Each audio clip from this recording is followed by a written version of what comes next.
नमस्कार दोस्तों, मैं मोहन वर्मा। दोस्तों, पीडीपीटी या ब्रिज कोर्स इसका 500 केस का यूनिट 1, इसके पहले मैं 2 वीडियो डाल चुका हूँ। आज ये मेरा तीसरा है। यहाँ पर मैं आपको यूनिट 1 का इम्पोर्टेंट प्रश्न उत्तर बताने वाला हूँ। दोस्तों, यदि आप सी टेट की तैयारी कर रहे हों या किसी भी स्टेट की तैयारी कर रहे हों तो ये वीडियो आपके लिए बहुत महत्वपूर्ण है, क्योंकि सी टेट और टेट में ये सभी टॉपिक्स से प्रश्न पूछे जाते हैं, इसलिए इसको ध्यान से देखना जरूरी है। चलिए हम लोग देखते हैं। सर्व शिक्षा अभियान क्या है, टिप्पणी कीजिए। सर्व शिक्षा अभियान, जिसको हम लोग SSA भी कहते हैं, SSA सर्व शिक्षा अभियान। तो सर्व शिक्षा अभियान प्राथमिक शिक्षा के सार्वभौमिकरण से संबंधित एक कार्यक्रम है। यहाँ एक नया चीज आया, सार्वभौमिकरण।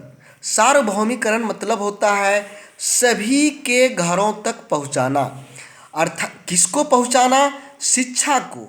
शिक्षा को सभी के घरों तक पहुँचाना शिक्षा का सार्वभौमिकरण कहलाता है। देखिए, हमारे देश में बहुत सारे वंचित लोग हैं जिनके बच्चे आज तक स्कूल नहीं जा पाए हैं, चाहे जो भी कारण रहा हो, विद्यालय दूर हो या गरीब हो या उनका परिवेश में कोई स्कूल नहीं जा रहा है, इसके चलते वह भी नहीं जाता हो। अन्य विद्यालय नहीं जाने का बहुत सारे कारण होते हैं। इन सभी कारणों से जो वंचित बच्चे हैं, आज तक विद्यालय नहीं पहुँचे हैं, इन सभी बच्चों का विद्यालय में नामांकन करना और उनको गुणवत्तापूर्ण शिक्षा देना सार्वभौमिकरण कहलाता है। तो सर्व शिक्षा अभियान का एक कार्यक्रम है। सर्व शिक्षा अभियान क्या है? सर्व शिक्षा अभियान एक कार्यक्रम है जिसका उद्देश्य है कि शिक्षा का सार्वभौमिकरण करना, यानी शिक्षा को घर घर तक पहुंचाना। SSA का नारा था, सब पढ़े सब पढ़े। आप देखते होंगे कि एक पेंसिल बना हुआ रहता है। इस पेंसिल में यहाँ पर एक बच्चा रहता है और एक बच्चा यहाँ पर बैठा हुआ रहता है। इसके नीचे सब पढ़े सब बढ़े। यह आपका SSA का नारा है।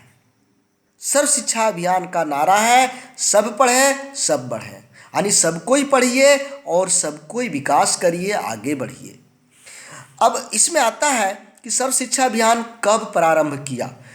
तो सर्व शिक्षा अभियान 2001 में प्रारंभ किया गया था। तो हमने देखा कि सर्व शिक्षा अभियान एक कार्यक्रम है। इस कार्यक्रम के द्वारा शिक्षा को सार्वभौमिकरण का लक्ष्य रखा गया। शिक्षा को घर घर तक पहुंचाने का लक्ष्य रखा गया कि जो भी वंचित बच्चे हैं, जो बच्चे अभी तक विद्यालय नहीं पहुंच पा रहे हैं, उनको भी शिक्षा देना है। इसके लिए तरह तरह के उपाय करने हैं। यह सर्व शिक्षा अभियान का उद्देश्य था। अब सर्व शिक्षा अभियान का उद्देश्य को पूरा विस्तृत हम लोग देखेंगे। सन 2010 तक 6 से 14 वर्ष समूह के सभी बच्चों को प्रासंगिक व उपयोगी शिक्षा प्रदान करना। देखिए, ये आपका सन 2000 से 2001 में SSA प्रारंभ हुआ और यहाँ बात कर रहा है 2010, यानी 10 वर्ष में। 10 वर्ष के बाद सभी जो 6 से 14 वर्ष के बच्चे हैं उन्हें उपयोगी शिक्षा प्रदान करना। 2003 तक सभी विद्यालय शिक्षा गारंटी केंद्र वैकल्पिक विद्यालय को स्कूल को वापस कैंपस में लाना। बहुत सारे सर्व शिक्षा अभियान के द्वारा बहुत सारा शिक्षा गारंटी केंद्र खोला गया था। EGS शिक्षा गारंटी केंद्र, इन शिक्षा गारंटी केंद्र जो हर टोले मोहल्ले 1 किलोमीटर की परिधि में खोला गया था। कोई भी 1 किलोमीटर की परिधि में जहाँ पर बस्ती बसा हुआ है, वहाँ पर एक EGS की स्थापना किया जाना था और किया गया था। तो इन EGS को इस ईजीएस में जो भी बच्चे नामांकित हुए उन्हें विद्यालय कैंपस में लाना था 2003 तक। 2007 तक सभी बच्चे 5 वर्ष तक की प्रारंभिक शिक्षा पूरी करें। 7 तक 5 वर्ष वाला जो 5वीं कक्षा तक है यानी 5वीं कक्षा उत्तीर्ण कर जाए। 2010 तक 8वीं कक्षा 8 वर्ष की शिक्षा को प्राप्त कर ले। जीवन के लिए शिक्षा पर बल देते हुए संतोषजनक गुणवत्ता की प्रारंभिक शिक्षा पर ध्यान केंद्रित करना। इसका ध्यान ये उद्देश्य था कि जो जीवन के लिए जरूरी है, शिक्षा जीवन के लिए बहुत जरूरी है, तो प्रारंभिक शिक्षा पर ध्यान देना है, इसका उद्देश्य था। 2010 तक सार्वभौमिक शिक्षा के लक्ष्य को प्राप्त करना, जो घर घर तक हम शिक्षा को पहुंचाना चाह रहे हैं। कोई भी बच्चा अशिक्षित नहीं रहे, सभी बच्चों का नामांकन विद्यालय में हो जाए और सभी बच्चे विद्यालय में रहें, अच्छी शिक्षा प्राप्त करें, यह लक्ष्य 2010 तक प्राप्त हो जाना चाहिए। अब सर्व शिक्षा अभियान की क्या क्या उपलब्धियां रही, ये तो उद्देश्य था। 2001 में ये प्रारंभ हुआ, लेकिन उपलब्धि क्या हुआ, इसका रिजल्ट क्या मिला। सर्व शिक्षा अभियान के अंतर्गत उन बस्तियों में नए स्कूल बनाने का प्रयास किया जाता है जहां बुनियादी स्कूली शिक्षा की सुविधा नहीं है। वैसे जगह, वैसे गांव, वैसे टोला, वैसे मोहल्ले, वैसे जहां पर विद्यालय नहीं है, वहां पर विद्यालय की स्थापना सर्व शिक्षा अभियान के द्वारा किया जा रहा है। विद्यालयों में बच्चों की उपस्थिति में सुधार हुआ है।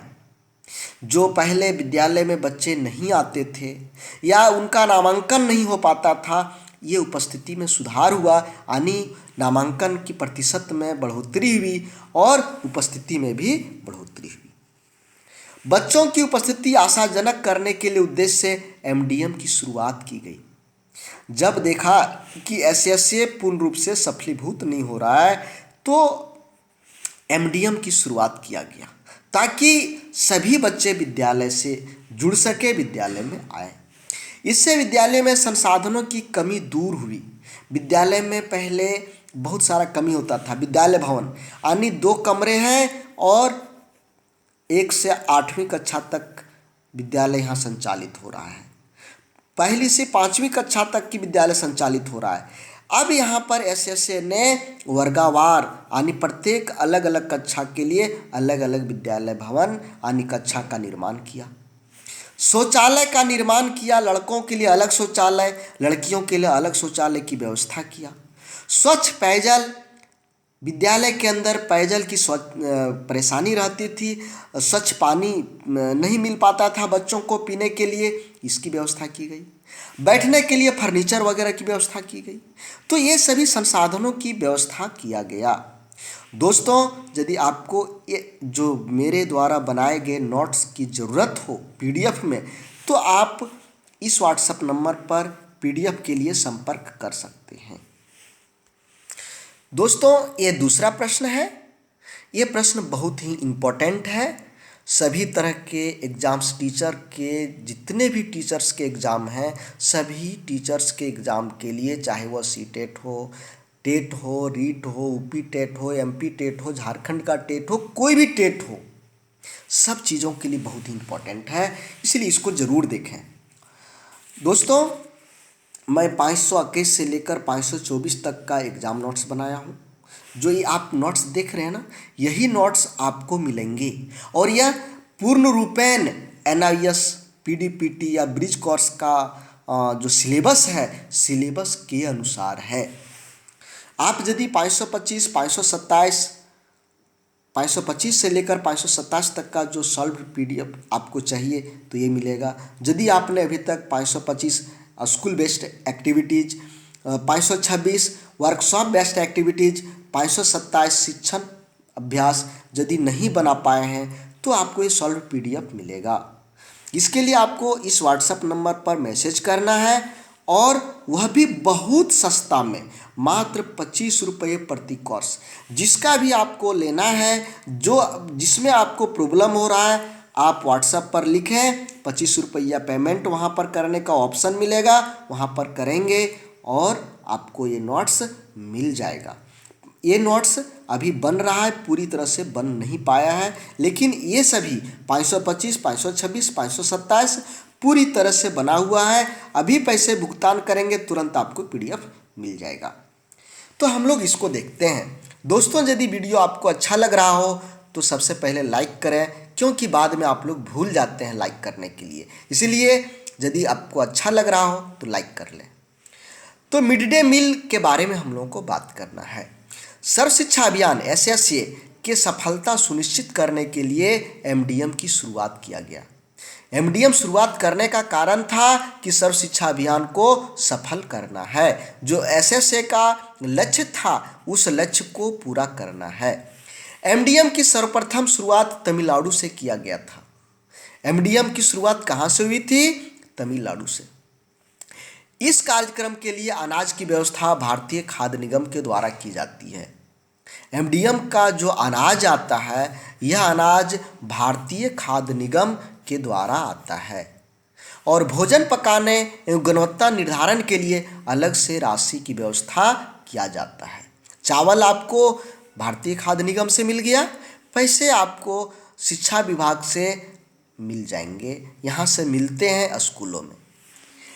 मिड डे मील कार्यक्रम की आवश्यक गुणवत्ता के लिए निम्न मानक की सिफारिश की गई है। यानी MDM में ये सभी मानक आपके विद्यालय में होने चाहिए।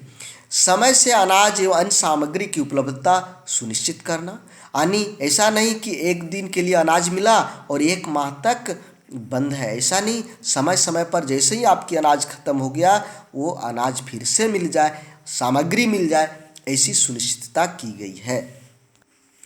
भोजन पकाने के लिए स्वच्छ पानी और बच्चों के खाने के लिए बर्तन की व्यवस्था किया गया है। प्रत्येक विद्यालय स्कूलों में किचन शेड एवं भंडारण की व्यवस्था करना। दोस्तों देखिए क्या क्या व्यवस्था किया। सबसे पहले स्वच्छ पानी, साफ सुथरा पानी, पीने योग्य पानी, ऐसा नहीं गंदा पानी। बच्चों को खाना खाने के लिए बर्तन सब विभाग दे रहा है। किचन शेड, जहाँ पर भोजन पकाया जाएगा, ये किचन शेड। भंडारण, स्टोर रूम साफ सुथरा, ये सब की व्यवस्था किया गया ताकि जो भी अनाज या भोजन की जो भी सामग्री रहे अच्छा रहे, खराब नहीं हो, सड़े नहीं, गले नहीं। इसके लिए भंडार रूम, स्टोर रूम की अलग से व्यवस्था किया गया है।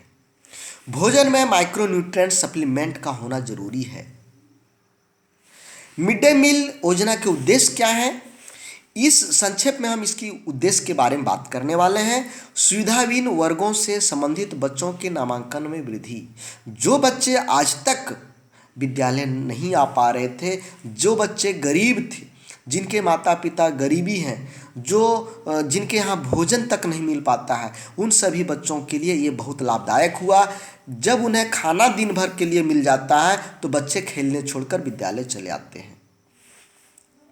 विद्यालयों में छात्रों की उपस्थिति बढ़ाना, यानी किस तरह से बच्चे जो उपस्थिति है इसको बढ़ाना है। छात्रों की पोषण स्थिति को सुधारना, यहाँ पर पौष्टिक आहार की व्यवस्था की गई है। जब पौष्टिक आहार की व्यवस्था की गई है ताकि जो कमज़ोर बच्चे हैं, जिन्हें पौष्टिक आहार नहीं मिल पा रहा है, उसको MDM के माध्यम से पौष्टिक आहार मिल सके। सामाजिक भेदभाव को मिटाना। देखिए समाज में उच्च नीच, छुआछूत की ये सामाजिक कुरीति पनप रहा था, पहले से चला आ रहा था। इस कुरीति को मिटाना MDM का एक लक्ष्य है, क्योंकि जब यहाँ पर एक साथ खाना बनेगा और सभी लोग एक पंक्ति में बैठकर खाना खाएंगे, एक जनरल कैटेगरी के यहाँ बच्चे, BC बच्चे, ST SC बच्चे या कोई भी किसी भी तरह का गरीब अमीर कोई भी बच्चा हो, जब एक पंक्ति में बैठ के खाना खाता है तो धीरे धीरे इन सभी के प्रति प्रेम भाव जगता है। और जो छुआछूत की बीमारी है, छुआछूत की जो कुरीति है, यह कुरीति धीरे धीरे समाप्त होता है। लोगों के बीच प्रेम, भाईचारा, सहयोग की भावना का विकास होता है। लैंगिक भेदभाव को समाप्त करना, लड़का लड़की का भेदभाव, यह भी यहाँ से समाप्त हो रहा है। दोस्तों मैं फिर से बता दूं कि ये जो नोट्स आप देख रहे हैं, इस तरह का नोट्स आपके एग्ज़ाम के लिए बहुत ज़रूरी है, बहुत आपको फ़ायदा दिलाने देने वाला है। आप सभी मेरे नोट्स को जानते होंगे कि डीएलएड के 501 से लेकर 507 तक का एग्ज़ाम हो चुका है और यहाँ पर मेरा नोट्स से 100% प्रश्न आए हैं। अभी मैं उसके लिए 508, 9 और 10 तक का ये नोट्स अवेलेबल है। यहाँ पर जो भी एनआईए से डीएलएड कर रहे हैं वो लोग ले रहे हैं। तो दोस्तों मैं बता दूं कि ये सभी नोट्स जो है बहुत मेहनत करके बनाया गया है। आपकी सफलता निश्चित होगी इस नोट्स के द्वारा। तो यहाँ पर आपको समय का भी बचत कराएगा, सरल भाषा में है, जल्दी समझ जाएंगे, दूसरे चीज़ की तैयारी कर पाएंगे। आज ही यहाँ पर मैसेज करें और यह बहुत सस्ता भी है, 25 रुपये प्रति विषय PDF। तो धन्यवाद दोस्तों, आप सभी कीमती समय देकर इस वीडियो को देखने के लिए धन्यवाद।